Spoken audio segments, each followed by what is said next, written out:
సామెతల గ్రంథము 13వ అధ్యాయం చదువుకుందాం. తండ్రి శిక్షించిన కుమారుడు జ్ఞానము గలవాడాగును. అపహాసకుడు గద్దింపునకు లోబడడు. నోటి ఫలము చేత మనుష్యుడు మేలును అనుభవించును. విశ్వాసఘాతకులు బలాత్కారము చేత నశింతుదురు. తన నోరు కాచుకొనువాడు తన్ను కాపాడుకొనును.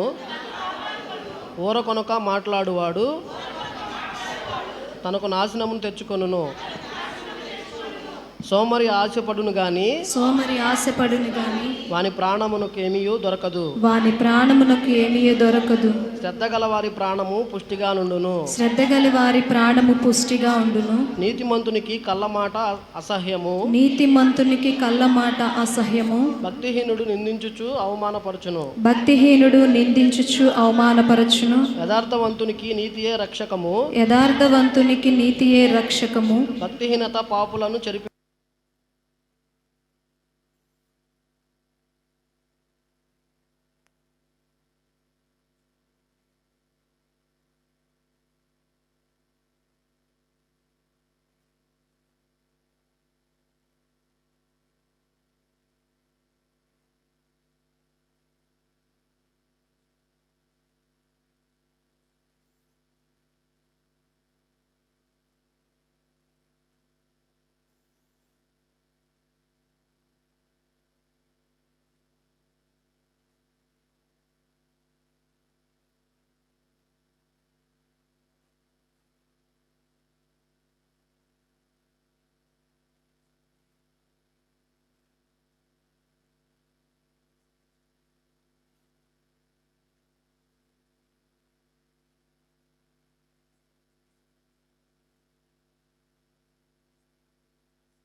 మన ప్రభువును రక్షకుడైనటువంటి యేసుక్రీస్తు వారి అతి ప్రశస్తమైన నామంలో మీ అందరికి కూడా నా హృదయపూర్వక వందనాలు తెలియజేస్తున్నాను.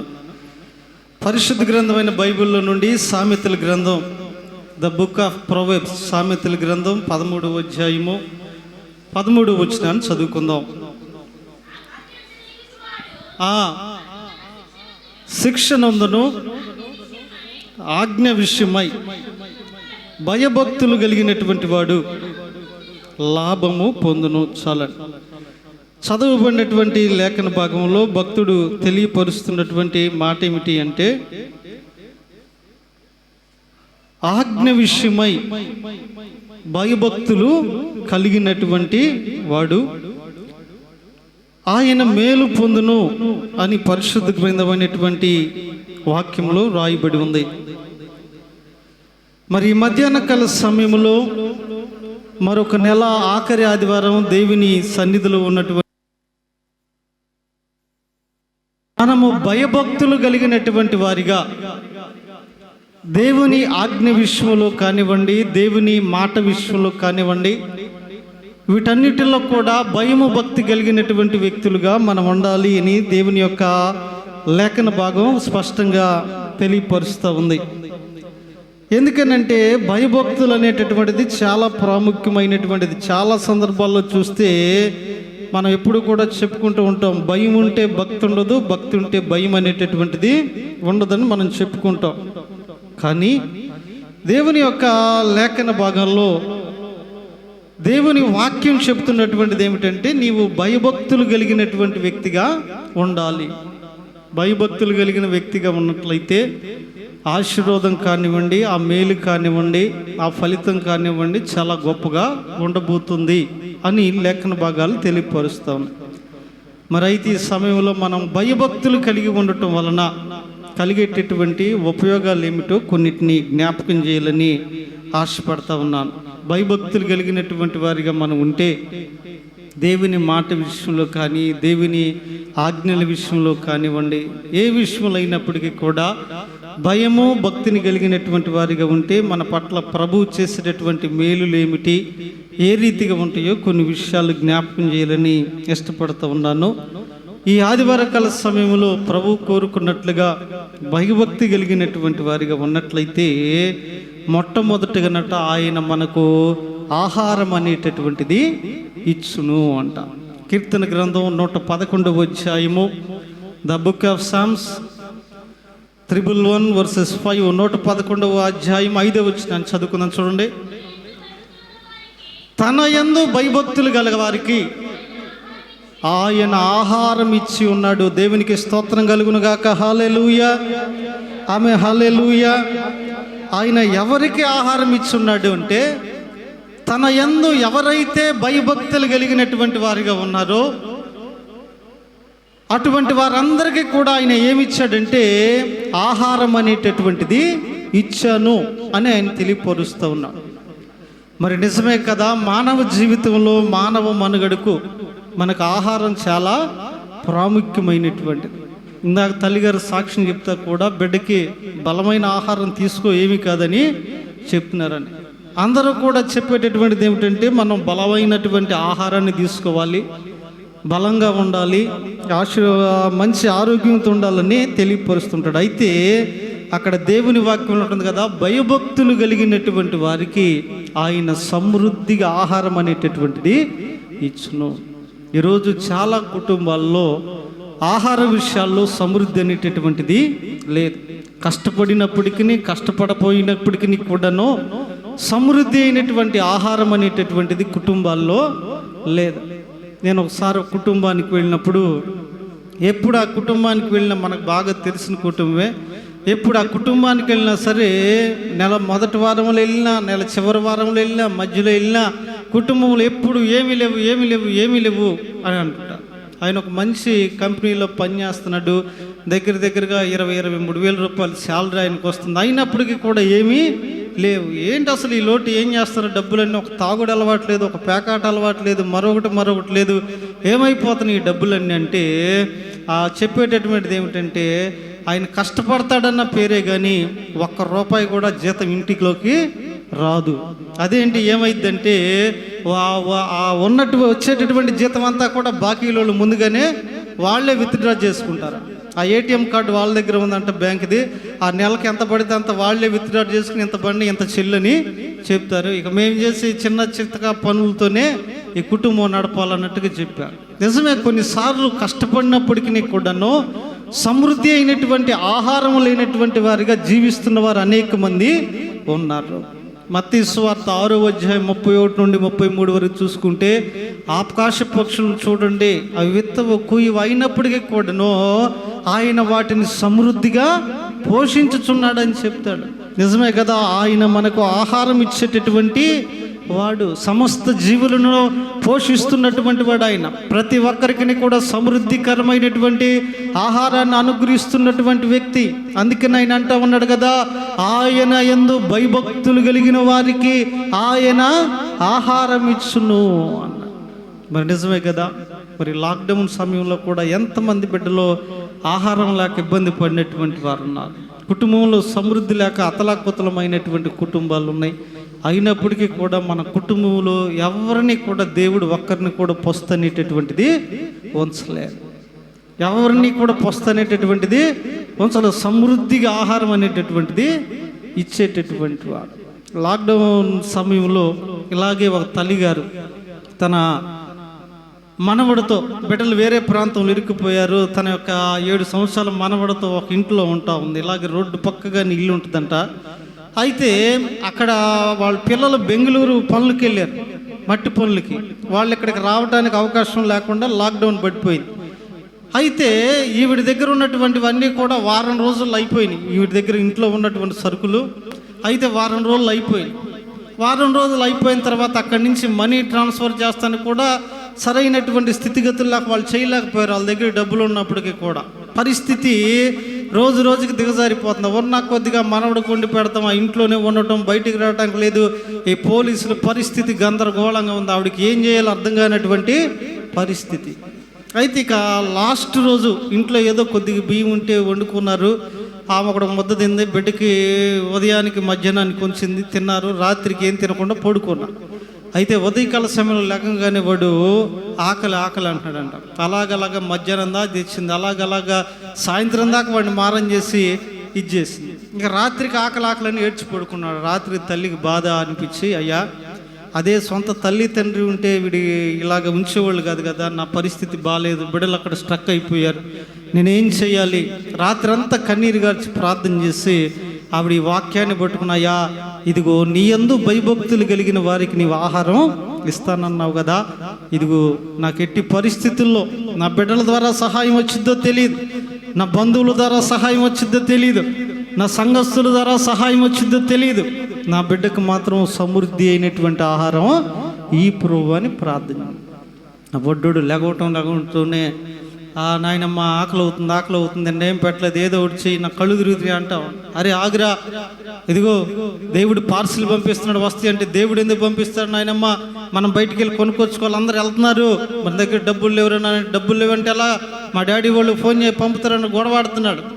లేదని ఆ బిడ్డోడు మాట్లాడలేక మళ్ళీ వెళ్ళి మోకరించి ప్రార్థన చేస్తుంటే ఇటు ఆకలి అటు ఇటు తిరుగుతూ ఇంట్లో ఆ ఇంటికి వెనక పక్క ఒక కిటికీ ఉంటే ఆ కిటికీ తీసి కిటికీలోంచి అటు ఇటు చూస్తానంట. దేవుడు పార్సిల్ పంపిస్తాడు చెప్పింది మా నాయనమ్మ, ఎప్పుడు పంపిస్తాడు, వస్తుందా లేదా, నాకు ఆకలి అవుతుందని ఆ కిటికీ చూసి తీస్తే ఆ కిటికీ పక్కనే ఒక పోలీస్ అయిన రోడ్డు మీద గస్తీ కాస్తా గమనించాడు. ఈ బొడ్డోడని తేపకోసారి కిటికీ తీస్తున్నాడు, వేస్తున్నాడు, దగ్గరికి వెళ్ళి గట్టిగా, ఏంటి కిటికీ తీసి అటు ఇటు చూస్తున్నావు, ఏమైందంటే, ఏమి లేదు అంకులు, ఇదిగో దేవుడు మా ఇంటికి పార్సిల్ పంపిస్తున్నాడు, 2 రోజుల నుంచి మేమేం తినలేదు, ఇదిగో మా నాయనమ్మ చెప్పింది, అందుకే నేను అటు ఇటు కిటికీలో నుంచి చూస్తున్నా, ఎంత దూరం వచ్చిందో నాకు ఆకలి అవుతున్నాడు.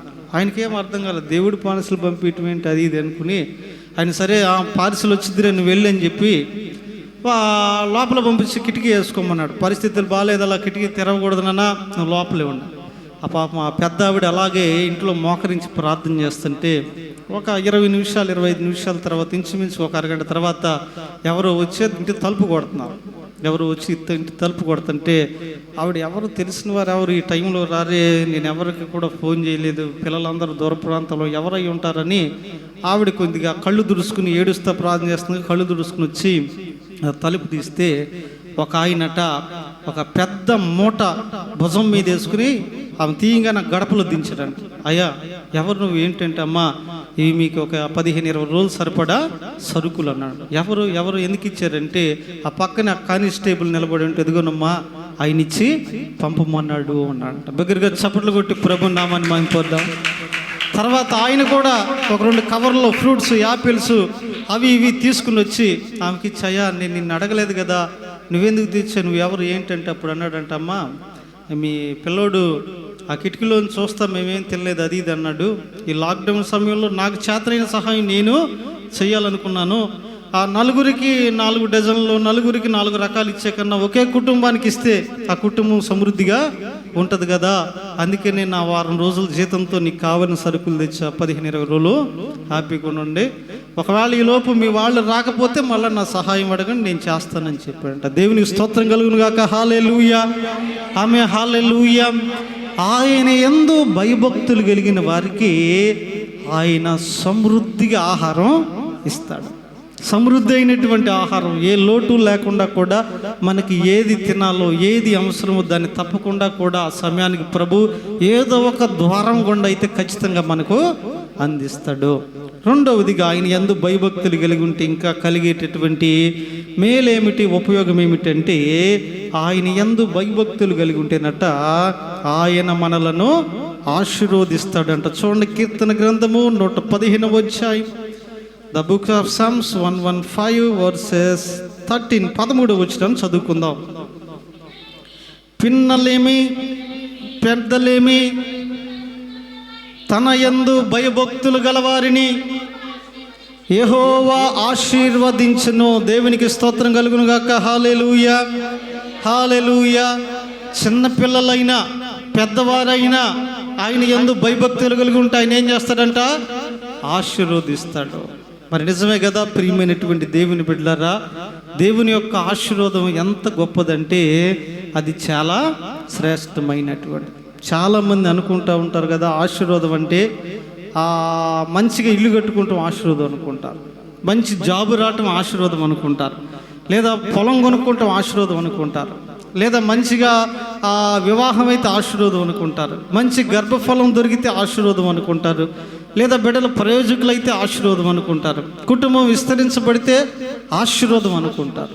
వాస్తవానికి నిజమైనటువంటి ఆశీర్వాదాలు ఇవేవి కూడా కాదంట.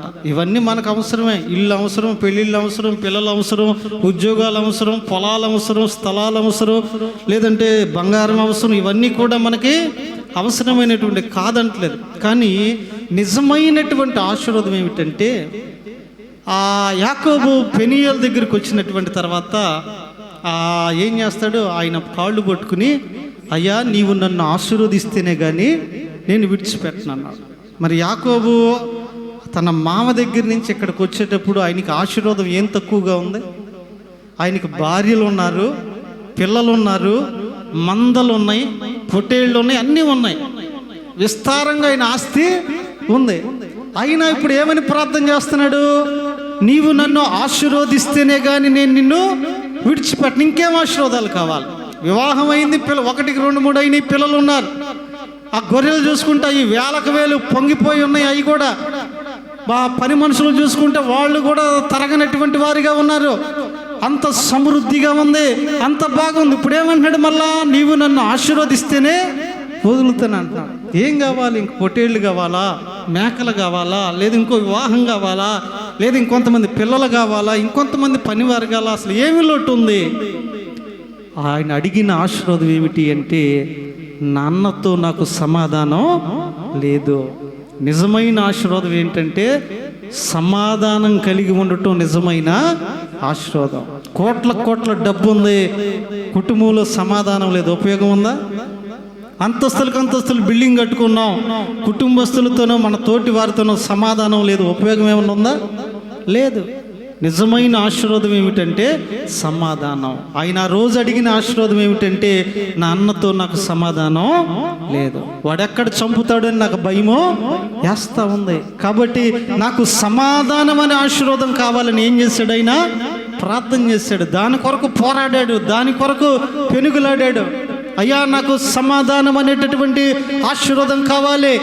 ధనపరమైన ఆశీర్వాదం వద్దు, కుటుంబపరమైన ఆశీర్వాదం వద్దు, ఆరోగ్యపరమైన ఆశీర్వాదం వద్దు, ఉద్యోగపరమైన ఆశీర్వాదం వద్దు. I need a peace blessing with my brother. ఇదిగో నాకు నా అన్నతో సమాధానం అనేటటువంటి ఆశీర్వాదం కావాలి. ఈరోజు మనకు అన్ని ఆశీర్వాదాలు ఉన్నాయి, కానీ ఈ ఆశీర్వాదం మన జీవితంలో లేదు.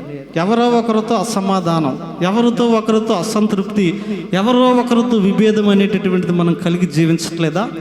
అందుకే ప్రభు అంటున్నాడు కదా, తన యందు భయభక్తులు కలిగి వారిని ఆయన ఏం చేస్తాడంట? ఆశీర్వదిస్తాడు. ఈరోజు సమాధానం ఉందా? చాలా కుటుంబాల్లో చూస్తే, చాలామంది వ్యక్తులను చూస్తే సమాధానం అనేటటువంటిది లేదు. అందుకే భక్తుడు పాట పాడితే కూడా సంతోషం ఎక్కడుందని, సమాధానం ఎక్కడుందో అని ఎక్కడెక్కడో తిరిగాను, ఎక్కడెక్కడో నేను వెతికానయ్యా, చివరికి అది నీలోనే కనుగొన్నాను. సమాధానం అనే ఆశీర్వాదం ప్రభు ఇస్తేనే కానీ మరెక్కడ కూడా మన జీవితాల్లో పొందుకోలేమండి. నిజమే కదా? మన జీవితాల్లో రెండవదిగా ప్రభు అంటున్నాడు కదా, నేను నిన్ను ఆశీర్వదిస్తాను. ఆయన యందు మనం భయభక్తులు కలిగి ఉంటే మనం అందరితో కూడా సమాధానంగానే ఉంటాం. ఎన్ని ఉన్నా తోటి వారితో, కుటుంబంతో సమాధానం లేకపోతే అన్నీ కూడాను వృధానే. కడుపు నిండా తినలేం, కంటి నిండా నిద్ర కూడా పోలేం. కాబట్టి ప్రియమైన దేవుని బిడ్డలారా, రెండవదిగా ఆయన ఆశీర్వదిస్తాడు. మూడవదిగా ఇంకా నువ్వు జ్ఞాపకం చేసుకుంటే మూడవ ఆశీర్వాదం ఏమిటి? ఆయన యందు భయభక్తులు కలిగి ఉంటే దేవుని కనుదృష్టిలో మనము ఉంటామంట. చూడండి, కీర్తన గ్రంథం 33వ అధ్యాయం, కీర్తన గ్రంథం 33వ అధ్యాయం 19వ వచనం చదువుకుందాం. చూడండి, కీర్తన గ్రంథం 33వ అధ్యాయం 19వ వచనం. యెహోవా దృష్టి ఆయన యందు భయభక్తులు గలవారి మీదను.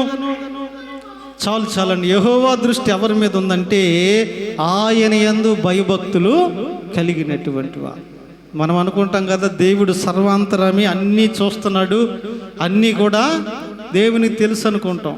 అన్నీ తెలుసు, కానీ తెలిస్తే సరిపోయింది, దృష్టిలో ఉండాలి కదా. ఇప్పుడు మీరు అందరూ నాకు తెలుసు, కానీ కొన్ని పనులకు వచ్చేసరికి, కొన్ని విషయాలకు వచ్చేసరికి నా దృష్టికి కొంతమంది వస్తారు. ఇప్పుడు ఎక్కడైనా కుటుంబ ప్రార్థన ఉంది, సౌండ్ సిస్టమ్ అరేంజ్ చేయాలి, ఇంతమంది తెలుసు, మగవాళ్ళు తెలుసు, ఆడవాళ్ళు తెలుసు. తక్కువని నాకు గుర్తు వచ్చేది ప్రిన్స్ గుర్తు వస్తాడు. అంటే ఆ పని కొరకు అతడు నా దృష్టిలో ఉన్నాడు. మరొక పని కొరకు ఇప్పుడు గృహదర్శనాలు ఉన్నాయి, గృహదర్శనాలకి చేయాలనుకుంటున్నప్పుడు టక్మని అంకుల్ నాకు గుర్తు వస్తాడు.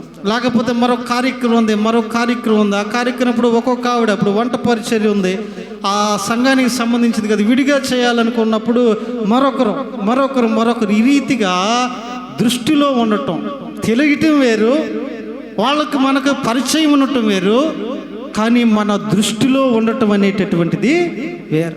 మన దృష్టిలో ఎవరైతే ఉంటారో వారికే బాధ్యత మనం ఏం చేస్తాం, అప్పగిస్తాం, వారి సహాయాన్ని కోరుకుంటాం, వారి దగ్గర నుంచే ఏదైనా మనము ఆశిస్తాం. అలాగే ప్రభువు కూడానట, ఇదిగో ఎవరైతే ఆయన యందు భయభక్తులు కలిగి ఉంటారో వారందరూ కూడానట ఆయన దృష్టిలో ఉంటారు. ఆయన దృష్టిలో ఉన్నప్పుడు ఆయన ఒక్కొక్కరిని ఒక్కొక్క రకమైనటువంటి పాత్రగా ఏం చేస్తాడు, వాడుకుంటాడు. ప్రభు పనులు అనేక పాత్రలు అవసరం కాబట్టి ఇదిగో నిజముగా తప్పకుండాను కూడాను ఆయన దృష్టిలో ఉన్నప్పుడు ఆయన ప్రత్యేకంగా కోరుకుంటాడు. యేసుప్రభువు వారి సిలువ సందర్భంలో కూడాను అంతమంది శిష్యులు ఉన్నా ఒక్క శిష్యుడినే కోరుకుని అంటాడు, ఇదిగో నీ తల్లి, ఇక నుంచి ఇవిడు నాకు మాత్రమే కాదు నీకు కూడా తల్లి అన్నాడు. అంతమంది శిష్యులు ఉన్న పేతురుతోనే అంటాడు, ఇదిగో నీ మీద నా సంఘాన్ని కడతానని. మిగిలిన వాళ్ళు ఏమైనా పాపం చేశారా? వాళ్ళు మంచివాళ్ళే, కాకపోతే ఆ పని కొరకు ఆయన దృష్టిలో ఆయన ఉన్నాడు. ఈరోజు మనం కూడా దేవుని దృష్టిలో ఉంటే ఇదిగో మరి ఆ ఉద్యోగం మనకే ఏర్పాటు చేయొచ్చు, లేదంటే ఆశీర్వాదం మనకే ఏర్పాటు చేయొచ్చు, ఆ మేలు మనకే కలుగ చేయొచ్చు. మనం దేవుని దృష్టిలో ఉండాలి అంటే ఆయన యందు భయభక్తులు కలిగినటువంటి వారిగా ఉండాలి. భయభక్తి లేకుండా దేవుని దృష్టిలో ఉంటే కుదరదు. ఆయన దృష్టిలో ఉన్నామంటే మన ప్రార్థన ఆయన సన్నిధికి వినపడదు, మన ప్రార్థన ఆయన సన్నిధికి ఏమీ వెళ్ళదు. ఆయన దృష్టిలో ఉన్నప్పుడే మన స్వరం అక్కడికి వినపడింది. ఒక పాస్టర్ గారు ఒక పెద్ద మీటింగ్లు ఏర్పాటు చేసి చనిపోయాడు. పాపం మీటింగులు 3 రోజులు ఉన్నాయనగా చనిపోయాడు. ఆ మీటింగుల్లో దగ్గరగా 150 మంది కొయ్యరంట, పాటలు పాడేటటువంటి వాళ్ళు 150 మంది కొయ్యరంటే ఇక ఎంత పెద్ద మీటింగ్లో జ్ఞాపకం చేసుకోండి. అక్కడికి వెళ్ళిన తర్వాత, ప్రభు ఇదేంటయ్యా అలా చేసావు, అంత గొప్పగా మీటింగ్లు ఏర్పాటు చేశాను, 150 మంది పాటలు పాడుతుంటే గ్రౌండ్ మొత్తం కూడా భూకంపం వచ్చింది అనుకుంటారు, అట్లా ట్రైన్ చేశానయ్య అంటే, ఆయా ఏం పర్వాలేదు, నీ కోసం మీటింగ్లు ఆపరు, దేవుని పని కదా అది, నీ పని ముగిచ్చారు, అక్కడ ఆ పని జరిగిద్ది, నువ్వు ఇక్కడుండి ఆ కొయ్యరు చూడొచ్చు అన్నాడు. ఇక్కడుండి ఆ కొయ్యరు చూడొచ్చు అంటే, సరేలే ప్రభు అనుకున్నాడు. మీటింగ్ రోజు వచ్చింది. మీటింగ్ రోజు మొదటి రోజు ప్రార్థన చేశారు, కొయ్యరికి అవకాశం ఇచ్చారు. అబ్బా 150 మందిలో 100 మంది స్త్రీలు, 50 మంది పురుషులు, దగ్గరగా 22 మంది ఇన్స్ట్రుమెంట్స్, దగ్గర 20 లక్షల రూపాయలు సౌండ్ సిస్టమ్, పెద్ద గ్రౌండ్లో కొన్ని వేల మంది జనాభా, అంతమందిలో కొయిరు పాడుతూ ఉన్నారంట. 150 మంది మంచిగా పాటలు పాడుతూ ఉంటే పైన మాత్రం 5 స్వరం వినపడుతుందంట. 3 మగవాళ్ళ స్వరం, 2 ఆడవాళ్ళ స్వరం వినపడుతుందంట. అప్పుడు అంటాడంట దేవదూతలతో, ప్రభువా ఇక్కడ సౌండ్ ప్రాబ్లం ఏదో ఉన్నట్టుంది, మనల్ని చెక్ చేయమనయ్యా అని. అదేంటయ్యా, భూలోకంలో సౌండ్ ప్రాబ్లమ్స్, కరెంట్ ప్రాబ్లమ్స్ ఉంటాయేమో, పరలోకంలో సౌండ్ ప్రాబ్లమ్స్, కరెంట్ ప్రాబ్లమ్స్ ఏమి ఉండవు, ఇక్కడంతా ఖచ్చితంగానే ఉందని. మరి అదేంటయ్యా 150 మంది పాడుతుంటే 5 స్వరాలే వినపడుతున్నాయి అన్నాడు అంట. నాయనా, ఆ 150 మందిలో వాళ్ళు 5 భయభక్తులు కలిగిన వాళ్ళు. మిగిలిన వాళ్ళందరూ స్టేజీ వెనకాల ఒకలాగా, స్టేజీ ముందు ఒకలాగా ఉంటారు. భయభక్తులు కలిగిన వాళ్ళు మాటలు, పాటలు, వాక్యాలు, ప్రార్థనలు ఇక్కడ వినపడతాయి అన్నాడు. అంటే దేవుని కనుదృష్టిలో ఉండాలంటే భయభక్తులు కలిగినటువంటి వారిగా ఉండాలి.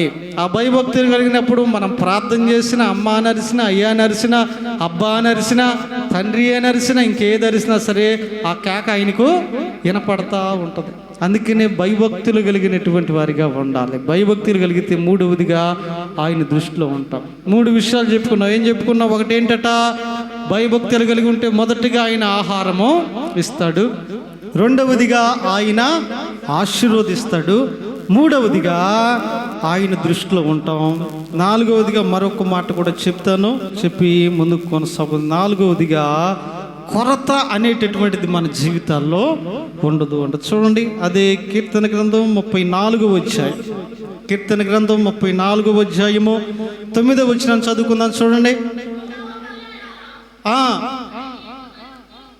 ఆయన యందు భయభక్తులు ఉంచుడి, ఆయన యందు భయభక్తులు ఉంచువానికి ఏదియు కొదువలేదు. దేవునికి స్తోత్రం కలుగును గాక. హల్లెలూయా, ఆమేన్, హల్లెలూయా. అక్కడ ఒక మాట రాయబడింది ఏంటంటే, నీవు దేవుని సేవకుడు అయితే నీకేది కొదువలేదనలా, నీవు బాప్తిసం తీసుకున్న వ్యక్తివైతే నీకేది కొదువలేదనలా, లేదంటే నీవు సంఘంలో పెద్ద వ్యక్తివైతే నీకేది కొదువలేదు అనలేదులే. కానీ ఆయన యందు భయభక్తులు కలిగినటువంటి వానికి ఏది కూడా ఏమీ లేదంట, కొదువలేదు. నువ్వు పాస్టర్ అయినా, లేదా నేను సేవకుడినైనా, నువ్వు గొప్ప విశ్వాసమైనా, గొప్ప సంఘానికి సంబంధించిన వ్యక్తివైనా, ఇవన్నీ కాదులే. కానీ ముందట ఆయన యందు భయభక్తులు కలిగి ఉంటే ఇదిగో మన జీవితాల్లో కొదువు అనేటటువంటిది లేదు. అందుకే కీర్తన 23 అంటాడు, యెహోవా నా కాపరి, నాకేమీ కూడా కొదువ లేదు. ఎందుకు కొదువు లేదంటే సమృద్ధిగా ఆయన ఇస్తున్నాడు. ఎప్పుడు ఏది అవసరం తీరుస్తున్నాడు, అక్కరత తీరుస్తున్నాడు, అన్నిటినీ కూడా ప్రభు ఏర్పాటు చేస్తున్నాడు. కాబట్టి ఆయన ఏమంటున్నాడంటే, ఇదిగో ఏమీ కూడా కొదువు అనేటటువంటిది లేదు. మన జీవితాల్లో ఏదైనా కొదువు ఉన్నాయి అంటే ఆయన యందు భయభక్తులు కలిగి లేకపోవటమే. ఆయన యందు భయభక్తులు ఉంచినట్లయితే మన జీవితాల్లో కొదువు అనేటటువంటిది ఉండదు. ఈరోజు ఉద్యోగ విషయాల్లో కొదువు ఉంది, గర్భఫలం విషయాల్లో కొదువు ఉంది, వివాహ విషయాల్లో కొదువు జరుగుతూ ఉంది, బిడ్డల ఎడ్యుకేషన్లో కొదువు జరుగుతూ ఉంది, మరి కొన్ని వ్యాపార సంబంధమైన విషయాల్లో కొదువును, లోటును కలిగి ఉంటున్నావు, మరికొన్ని విషయాల్లో లోటులు కలిగి ఉంటున్నావు. కారణం ఏమిటి అంటే, ఇదిగో ప్రభు అంటున్నాడు కదా, నా యందు భయభక్తులు కలిగినటువంటి వానికి ఏ కొదువ కూడా లేదు అంటాడు. మీ తర్వాత చదువుకోండి. ఫిలిప్పీలకు రాసినటువంటి పత్రికలో ఒక మాట అంటాడు కదా, ద బుక్ ఆఫ్ ఫిలిపియన్ చాప్టర్ 4 4వ అధ్యాయాన్ని కానీ గమనించినట్లయితే 4వ అధ్యాయము 19వ వచనంలో అంటాడు కదా, కాగా దేవుడు తన ఐశ్వర్యము చొప్పున క్రీస్తు యేసునందు మహిమలో మీ ప్రతి అవసరం కూడా తీరుస్తాడు. నీకెప్పుడు ఏది అవసరమో ఆయనకి తెలుసు కాబట్టి, నీకెప్పుడు ఏది కావాలో తెలుసు కాబట్టి ఆయన అవసరతను ఏం చేస్తాడంట, తీరుస్తాడు. కాబట్టి ఆయన యందు భయభక్తులు కలిగి ఉంటే 4వదిగానట కొరత అనేటటువంటిది ఉండదు. మన కుటుంబాల్లో ఏ కొరత, ఆ రోజు దైవజనుడు వెళ్ళాడు, అమ్మ మొదటి అప్పం నాకు ఇయ్యి అన్నాడు. ఇదిగో దేవుని యందు భయభక్తులు కలిగిన వ్యక్తి కాబట్టి ఆ కుటుంబంలో అదే లాస్ట్ ముద్దైనా, లాస్ట్ పిండైనా, ఆ చిటికెడు నూనె ఉన్నా ఆవిడేం చేసింది, భయభక్తులు కలిగిన ఆవిడ కాబట్టి అయ్యా మొదట నేను నీకు తీసుకుని వస్తాను. అదే భయభక్తులు నేను కలిగిన నేనేమో ఏమంటుంది, అయ్యా నా మోహం కాదు, నా మనవడ మోహం చూడు, ఆ బిడ్డ మోహం చూడు, వాడు ఎలాగున్నాడో, అసలు నీకు న్యాయమేనా, ఇంకో ఇంటికి వెళ్ళయ్యా అంటది, లోబడదు. కానీ భయభక్తులు కలిగినాం కాబట్టి లోబడింది. అయ్యా నువ్వు చెప్పినట్టే చేస్తాలే, ఈ రోజు తిన్నా రేపు లేదు, రేపు ఎలాగో సత్తం అదే